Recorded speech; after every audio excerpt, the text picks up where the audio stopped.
Hey there, welcome to my first attempt at doing a video podcast sort of thing. Seemed like a fun thing to do, so kind of going to go for it. Every Thursday I'll post up 5 things that have kind of caught my attention over the last week or so, and just kind of throw it out there and maybe generate a little discussion along the way. Number 1 this week is that tomorrow, May 1st, is the 20th anniversary of my first date with Will. Very excited about that. I mean, I can't believe I've spent 20 years with the same person, and it's been an awesome 20 years. I kind of look forward to seeing how the next 20 play out. It's exciting to be back in the Humboldt County area for the anniversary because it all kind of started here. So it's cool about that. Not quite sure what we're going to be doing for anniversary yet because we don't really tend to make plans in advance. I know we're going to a show at Redwood Curtain Saturday night to see Clybourne Park, so that'll be part of the anniversary for sure. Plus we're going to New York to see a couple shows in the middle of the month. So tomorrow could actually be a pretty normal day, but it's still pretty awesome that we've crossed the 20-year mark. Kind of awesome too that we crossed that mark on the same week that the Supreme Court's listening to the arguments about making gay marriage legal across the country, so that we don't have to pick and choose the states that we live in. But that's another story for another time.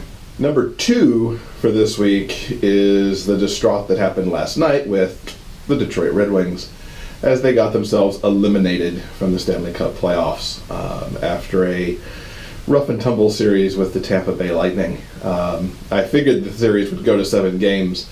I was kind of thinking they'd come out of that on top. They certainly had some good opportunities and should have brought it home when they were at home for Game 6. But no luck. They're out. And the Penguins are out. So I think I'm going to kind of put my backing in behind Montreal now. Truth be told, if you look at my bracket on NHL.com, I actually had Montreal beating Detroit in the second round. So I hope Montreal squashes Tampa Bay now. Number 3, I'm taking a course that Nick Stevenson's just started up called Your First 10,000 Readers.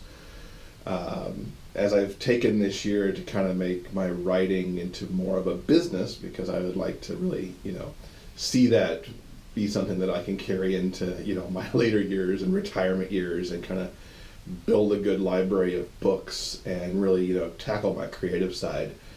One of the things I want to learn more about is how to bring people into my books and find people who might find my books the ones that they want to read. I've read some of Nick's books, I've seen a lot of his free videos, heard him on podcasts, and so Will and I, since we're both trying to make this a business for ourselves, decided to take the plunge on his 10,000 reader course, and we just watched the first batch of videos on Monday, I think it was, and so we'll keep moving forward on those and seeing what we can implement into at least my website and my marketing campaigns first, to see how that kind of works to promote my books better. So I'm kind of excited about that. You'll probably hear more about that in future videos. Number 4, this book, the Big Gay Ice Cream book, came out this week, available on Amazon and all kinds of other outlets for books. It is a real hardback, which is kind of cool, book, and it's also available digital. So excited for these guys. I remember chasing their truck via Twitter in New York when they first started about 4 years ago.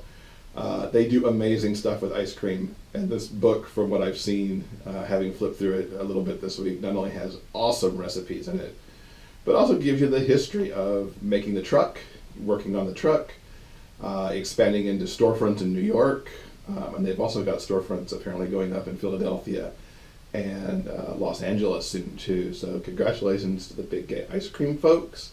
Check out their book, and if you're in cities where they're at, check out the ice cream because it's really awesome. And lastly, number 5 this week, I've gotten sucked into watching The Voice. Kind of happened by accident. We were flipping channels one night, ended up watching The Voice, and now Will and I are both kind of hooked on it. This week was particularly awesome as they were doing the top 8. Some really stellar performances along the way. You should check out the music that Sawyer Fredericks does. I think I could listen to that kid sing anytime because his voice is so good. But the focus for this week is India Carney, who's on Team Christina. She delivered a knockout performance of Somewhere Over the Rainbow, and yet still had to get saved in the instant save Tuesday night on the results show, which just kind of tells you how tight that competition is. I think NBC said that the voting on the save was that India won over Corey Cant-White by 2 votes. 2 votes, which makes me really glad I tuned in on Twitter from the West Coast to actually participate in the save, which only happens live on the East Coast. So I definitely voted for her. There's a link, at least below the video on the YouTube site.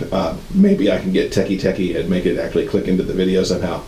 If you didn't see her sing Over the Rainbow, check out that clip on YouTube because it is stellar. So that's the 5 for this week. I hope you kind of enjoyed the first video, and you might come back for the second. Every Thursday I'll be back. Leave some comments either on YouTube or over on the blog if you picked up the video there, or on Facebook or Twitter. So it'll get posted up there, and I will see you next week.